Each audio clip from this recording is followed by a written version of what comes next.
Well, every country in the world can deny visas to whoever they want. It's that simple. That's a fact. Whether we like it or not, they can deny visas. Number two, that movement was not a movement in favor of a group that slaughtered babies and innocents.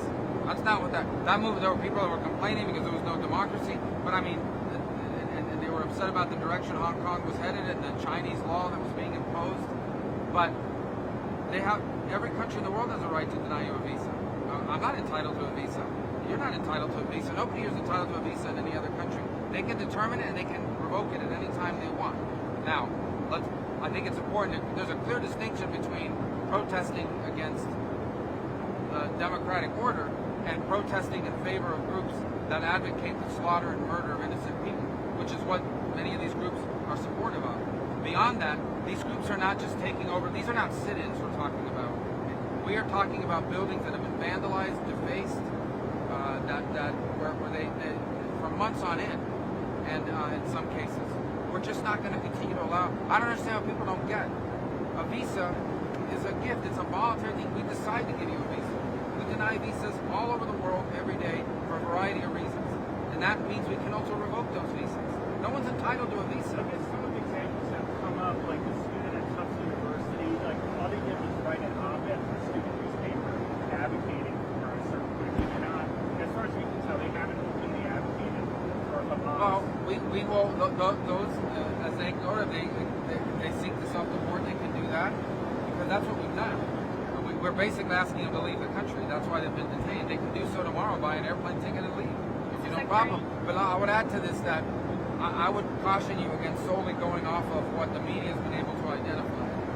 And those presentations, if necessary, will be made in court. But for example, in that students, the Tufts students case, I asked you today, has she committed, or has she carried out any of those things that you just listed? The activities presented to me meet the standard of what I've just described to you. People that are supportive of movements that run counter to the foreign policy of the United States. If necessary and a court compels us, we'll provide that information. But ultimately, it's a visa. The judges don't issue student visas. There is no right to a student visa. We can cancel a student visa under the law just the same way that we can deny a student visa under the law, and we will do so in cases we find appropriate. The overwhelming majority of student visas in this country will not be revoked, because the overwhelming majority of people that are coming to this country to study are not involved and associated or aligned with organizations that seek to do damage in this country, and that frankly, organizations that hate the United States government and hate our way of life. So I just think it's crazy to continue to provide visas so people can come here and advocate for policies that are in direct contradiction of our national interests. Are the schools raising these issues with you? Oh, I'm sure they are. Oh, I don't know. I mean, I'm sure they are. I mean, bringing them to us? Well, we're not going to talk about the process by which we're identifying it, because obviously we're looking for more people.